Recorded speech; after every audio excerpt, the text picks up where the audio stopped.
अस्सलाम वालेकुम साइटेरियस, मैं हारिस अज़मी प्रोफेशनल एस्ट्रोलॉजर आपकी खिदमत में हाजिर हूँ।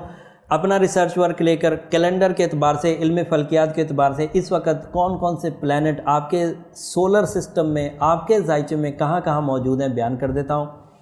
अपनी रिसर्चेज़ के एतबार से वो अच्छे हैं या बुरे हैं बयान कर देता हूँ। अल्लाह करे ऐसा ना हो जैसा मैं बयान करता हूँ, बट क्योंकि मेरा एक्सपीरियंस है तो उनका बिहेवियर इससे कुछ मिलता जुलता ही होगा जो मैं आपके सामने अभी रखने जा रहा हूँ। और मैं हमेशा ये कहता आया हूँ सैजिटेरियस, बल्कि सभी सितारों के लिए ये मैं बयान करूँगा, वक्त अल्लाह ताला की एक बड़ी नेमत है।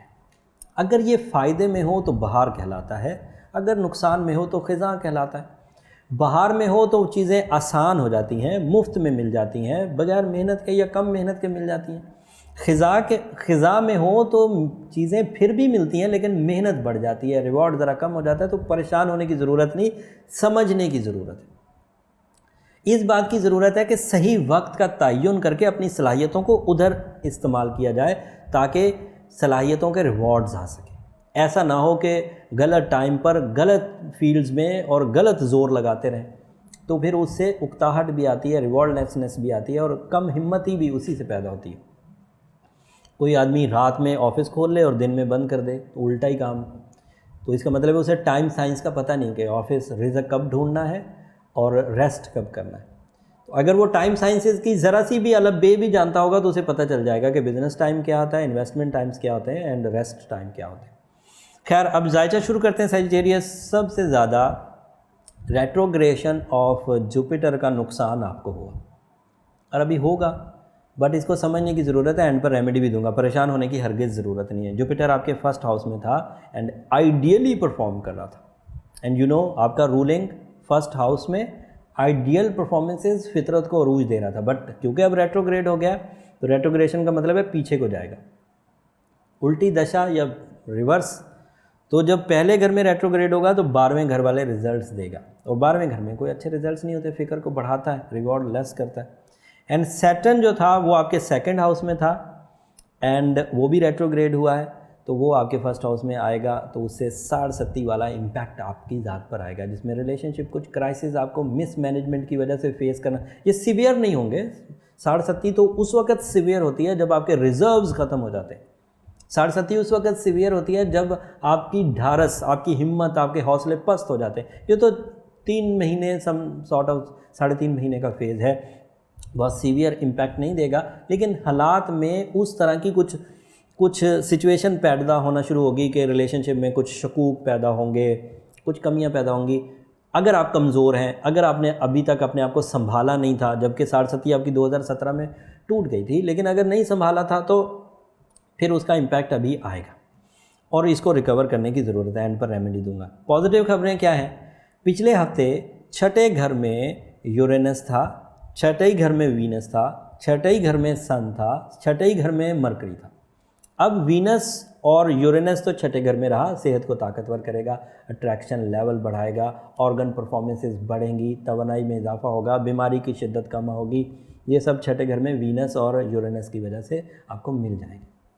और इस तरह की और भी बातें, जैसे वीनस की वजह से आपका जो कम्युनिकेशन लेवल है वो अच्छा होगा, लव सेक्टर अच्छा होगा, तो लोग आपके इर्द गिर्द जमा रहेंगे, तो आपकी पीआर में इजाफा होगा, आप गेट टुगेदर्स भी करेंगे और हर जगह मरकज़ निगाह बनते रहेंगे, आप दिलों में छाए रहेंगे।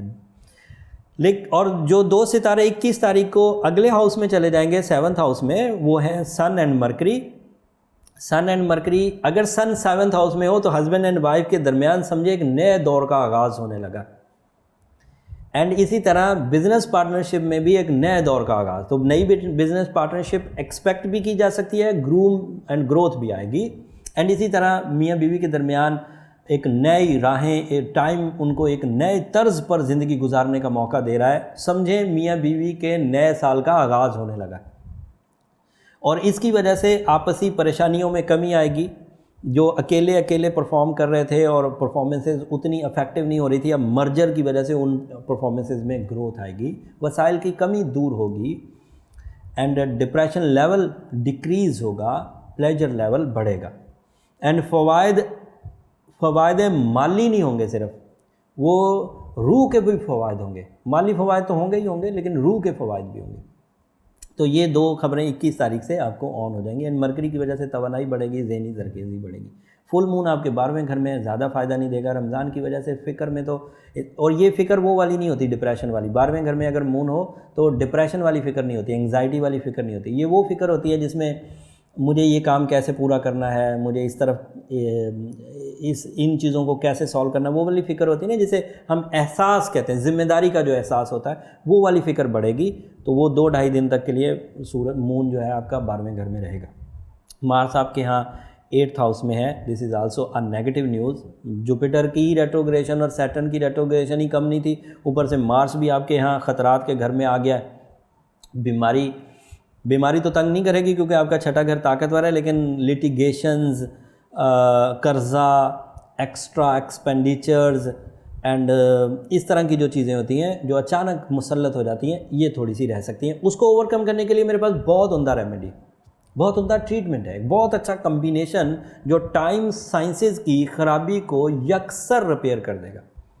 हम लोग उसे 13 दफ़ा कर रहे थे। सूरह यासीन की सेकंड लास्ट आयत शुरू रमज़ान से मिड तक हम 13 दफ़ा पढ़ रहे थे। अब आधे दिन रह गए तो उसे डबल कर दीजिए। And this is my strategy. मैं 16 साल से ऐसा करता आ रहा हूँ।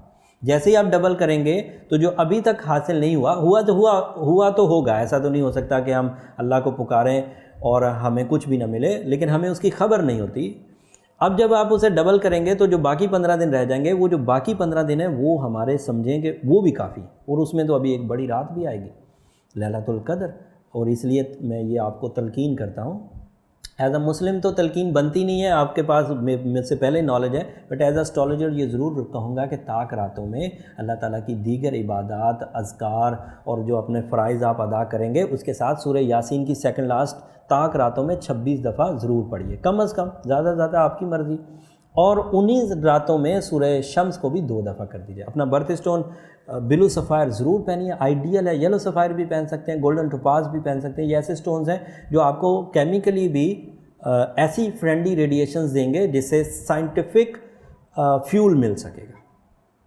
रिपेयरिंग के लिए वो जो मेडिकेशन का एक नज़रिया है वो ब्लू सफ़ायर से, येलो सफ़ायर से, गोल्डन टोपाज से, इनसे फुलफिल हो जाएगा। उम्मीद करता हूँ इस इन्फॉर्मेशन से आप अपने ये जो रेट्रोग्रेशन सीज़न है इसे बहुत हद तक दबा देंगे, रिपेल कर देंगे और इसके नुकसानात से बच जाएंगे। अगर ये इन्फॉर्मेशन आपके ज़िंदगी के किसी भी शोबे में ज़रा सी भी खुशी की वजह बने तो मुझे अपनी दुआओं में ज़रूर याद रखिएगा। अगली वीडियो तक के लिए इजाज़त दीजिए। जाते जाते चैनल को ज़रूर सब्सक्राइब कर लीजिए। अगर आपका एस्ट्रोलॉजी में ज़रा सा भी इंटरेस्ट है तो यहाँ आपको प्रोफेशनल तर्ज पर हर ही न्यूज़ मिलेगी। अगले हफ्ते तक के लिए इजाज़त। अल्लाह ने के बाद।